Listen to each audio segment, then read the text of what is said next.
Dentro desse panorama, a gente percebe a presença de 4 personagens obrigatórios na ação direta de inconstitucionalidade. Mas, claro, pode vir um personagem alternativo. Esse personagem é conhecido como amicus curiae. Um amigo do juiz, o amigo do curador, né? Há quem defina como um amigo do povo, aquele que não pertence a esse grupo de pessoas, não é um legitimado ativo, não é o chefe da Advocacia Geral da União, embora eventualmente possa sê-lo. É perfeitamente possível que um legitimado ativo possa se qualificar como amicus curiae, ou há casos em ações declaratórias de constitucionalidade onde o próprio advogado-geral da União se habilitou como amicus curiae. O amicus curiae ele surge como uma espécie de tentativa de arejar a relação processual pertinente ao controle concentrado de constitucionalidade. É uma figura que existe especificamente no controle concentrado, não se desenha ainda, pelo menos, no controle difuso, mas talvez em breve isso até ocorra, e essa figura, ela não se confunde com o assistente da acusação, como o terceiro interessado, e a gente vai perceber por quê no decorrer dessa explicação. Vamos voltar lá para a lousa para a gente ver como é que se escreve amicus curiae. O plural de amicus curiae é amici curiae, os amici curiae, ou o amicus curiae. O amicus curiae, portanto, ele traz essa carga emocional que democratiza a relação processual e a sua decisão, consequentemente. É uma pessoa do povo que, a critério exclusivo do ministro relator, por despacho irrecorrível, segundo a Lei 9868, vai aceitá-lo ou não. Então, não vamos confundi-lo com a figura da intervenção de terceiros no processo, como uma figura que existe no processo civil, e, de certa forma, em alguns casos muito específicos no processo penal, assistente da acusação, etc., assistente da defesa, mas não vamos confundir com a intervenção de terceiros no processo. A natureza jurídica é diversa. Porque quando você está num processo concreto, você está discutindo lá alguém está discutindo, você se quer se habilitar como terceiro interessado, se o juiz indeferir o pedido, cabe agravo, você tem como recorrer. Aqui não. Aqui a figura do amicus curiae é uma figura optativa. Caberá ao ministro relator discernir se aquele que se habilita como amicus curiae, ou aqueles que se habilitam como amici curiae, estão aptos a trazerem alguma informação substancial para o processo. Certamente você se recorda de algumas decisões do Supremo Tribunal Federal, mais ou menos recentes, que envolveram a mobilização social. Por exemplo, a decisão do Supremo numa ação direta de inconstitucionalidade, onde ele, o Supremo Tribunal Federal, julgou improcedente uma ação direta de inconstitucionalidade que pretendia inquinar de inconstitucional a lei que autoriza, entre outras coisas, as pesquisas com células-tronco. Vários representantes de entidades religiosas, da Igreja Católica, de outras igrejas e de outras religiões, foram até o Supremo admitidos como amicus curiae, como amicus curiae, e se pronunciaram pela procedência do pedido, que a lei fosse declarada inconstitucional. E, ao mesmo tempo, várias organizações de pessoas portadoras de deficiências também se mobilizaram e foram aceitas no plenário do Supremo. E o amicus curiae, ele chega lá, não sei se você já viu isso na TV Justiça, mas seria legal que você tivesse esse cuidado de assistir uma sessão plenária do Supremo no Madim, vai ajudar você a compreender o processo, e hoje isso está à tua disposição, aí é canal aberto de televisão, a TV Justiça, e toda tarde você tem lá os julgamentos do Supremo. Então vai lá uma pessoa do povo, né? Às vezes a pessoa até humilde, e se dirige aos ministros do STF, e postula, e traz o seu sentimento, no que aquela decisão do Supremo vai impactar na vida dela e das pessoas que aquela pessoa que o amicus curiae representa, por que vai ser bom o Supremo declarar inconstitucional, por que vai ser péssimo se o Supremo declarar inconstitucional aquela lei, enfim. Então, esse mecanismo, ele democratiza e, ao mesmo tempo, ajuda a humanizar, pelo menos é isso que se espera, as decisões do Supremo Tribunal Federal. Um outro caso que foi muito rumoroso envolveu a reserva Raposa do Sol, lá em Roraima. Quer dizer, mais uma vez, índios vieram, representantes dos plantadores de arroz vieram ao Supremo Tribunal Federal, se pronunciaram. Eu estou citando esses casos, mas a figura do amicus curiae, ela já ficou banalizada, ela já se tornou vulgarizada. Desde 2005, quando o Supremo Tribunal Federal jurisprudencialmente entendeu que o amicus curiae era constitucional, a partir daí, hoje você já tem julgamentos do Supremo Tribunal Federal, às vezes com mais de 3, 4, até 5 amicus curiae sendo ouvidos pelos ministros antes que o julgamento se inicie. Falam em nome da sociedade, falam em nome do estamento social e econômico político que representam, e não necessariamente vão fazer isso com argumentos jurídicos.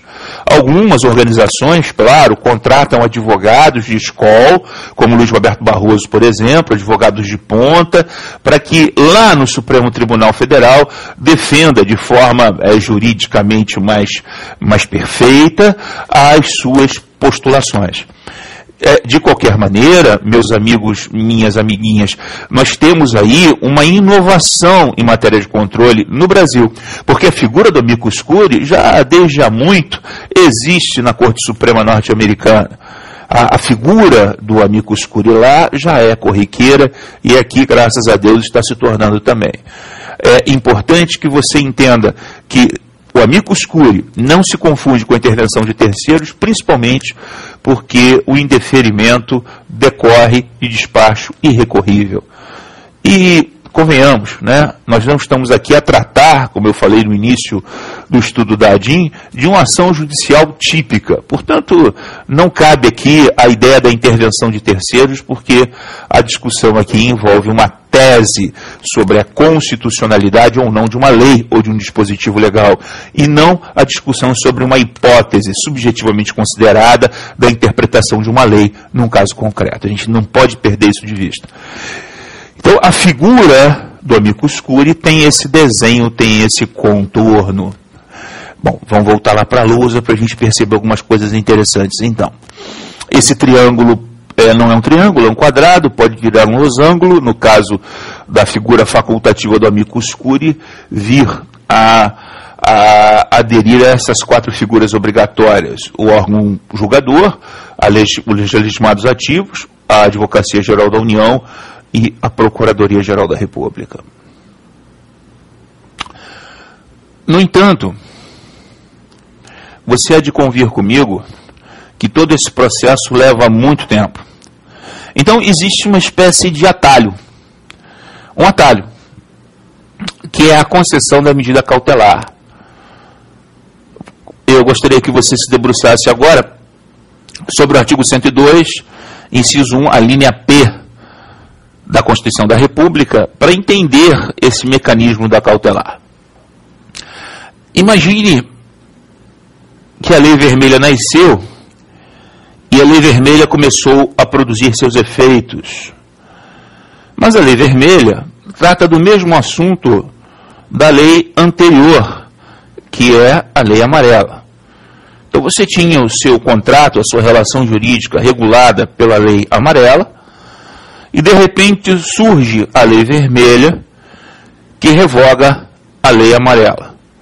Vamos imaginar que essa Lei Vermelha seja objeto de uma ação direta de inconstitucionalidade proposta no STF, conforme nós estamos estudando.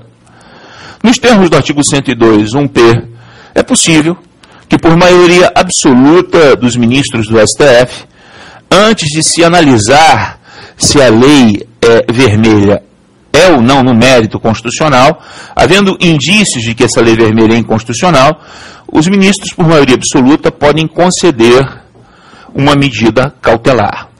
O silêncio do Supremo Tribunal Federal vai confirmar a presunção de que essa suspensão é ultrativa, ou seja, no momento em que é publicada a concessão da medida cautelar para frente, a lei fica suspensa. Aliás, toda vez que você abre o jornal, não vou dizer toda vez, mas várias vezes por mês, quando você abre o jornal, você encontra uma historinha igual a essa. Mais recentemente, para usar um exemplo que está em moda, né? Vocês acompanharam aí, nas semanas anteriores, uma passeata de humoristas no Rio de Janeiro, querendo questionar a constitucionalidade de uma lei que proíbe charges, brincadeiras com candidatos à eleição ou à reeleição. Há uma associação nacional, nos termos do artigo 103, inciso 9, propôs uma ação direta de inconstitucionalidade, querendo declarar vários dispositivos dessa lei inconstitucionais, porque atentatórios à liberdade de expressão, à liberdade de comunicação, prevista no artigo 5º, como nós vimos lá no início do curso. O Supremo Tribunal Federal, e todo mundo viu isso, todo mundo soube dessa notícia, concedeu uma medida cautelar, suspendendo não todos os dispositivos impugnados, mas alguns dispositivos. Essa medida cautelar deve ser confirmada pelo plenário do STF, e vocês já estão acompanhando aí os programas de humor nas vésperas das eleições de 2010, eu estou gravando essa aula no dia 1º de setembro, nas vésperas da eleição de 2010, você está acompanhando os programas de humor já fazendo charges, graças a essa decisão do Supremo, que foi a concessão de uma medida cautelar. Quer dizer, o Supremo não esperou para analisar o mérito, se a lei que proíbe as charges e tudo mais é inconstitucional ou não. Então, o controle de constitucionalidade, isso que eu quero que você entenda, ele faz parte da tua vida. É só você ter olhos de ver e ouvidos de ouvir. Ele vai impactar sempre de alguma maneira, de maneira mais incisiva ou de maneira menos incisiva, mas vai impactar sempre no teu cotidiano, na tua rotina de vida. Isso ajuda você a entender esse mecanismo. O ministro relator concedeu a cautelar em caráter de urgência urgentíssima, o plenário referendou essa cautelar por maioria absoluta, e agora essa decisão final de mérito ela vai entrar numa pauta e quem sabe daqui a 1 ano, 2 anos, o Supremo deve confirmar essa medida cautelar que declarou esses dispositivos inconstitucionais. Por que eu tenho certeza de que ele vai confirmar? Porque a mesma maioria absoluta necessária para conceder essa medida cautelar, suspendendo a eficácia da lei de forma ultrativa, vai ser a mesma maioria absoluta necessária para confirmar essa decisão mais adiante, no mérito, uma decisão, portanto, definitiva sobre a inconstitucionalidade desses dispositivos dessa lei, que proibia essas charges, esses programas humorísticos com candidatos durante o período de propaganda eleitoral gratuita. Então, a partir desse exemplo, que está nos jornais, né, isso ainda está no jornal, na semana passada não se falava em outra coisa, e você vai acompanhar programas como o CQC, como aquele Pânico, Cacete Planeta, esses programas, alguns até de gosto um tanto quanto duvidoso, mas você vai acompanhar esses programas com charges agora, coisas que não se tornavam possíveis por observância ou por necessidade de se observar a lei. Porque enquanto a lei viger, ela é presumidamente constitucional. Enquanto não vem uma declaração de inconstitucionalidade, ela está produzindo efeitos válidos. Ainda que às vezes essa lei ela tenha um viés de inconstitucionalidade evidente, como a lei que obriga você a soprar o bafômetro, a gente já comentou isso aqui lá no módulo pertinente ao artigo 5º. Mas enquanto ela está em vigor, enquanto não há manifestação com eficácia oponível a todos e efeitos vinculantes, aquela lei justifica a atitude da autoridade policial quando ela determina que você sopre o bafômetro. Então, a partir dessa concepção, digamos assim, bizantina da lei, a gente tem que esperar a decisão do Supremo Tribunal Federal para que, então, o Supremo Tribunal Federal retire, assim por assim dizer, essa lei do mercado, retire, como nós vimos em aula passada, a eficácia da lei. E permita, como tem permitido os humoristas, a manifestação.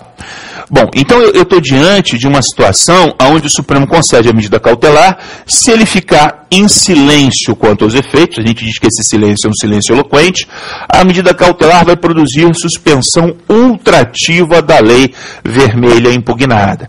E aí você vai perguntar, e como é que fica a minha vida? Vamos voltar lá para o slide.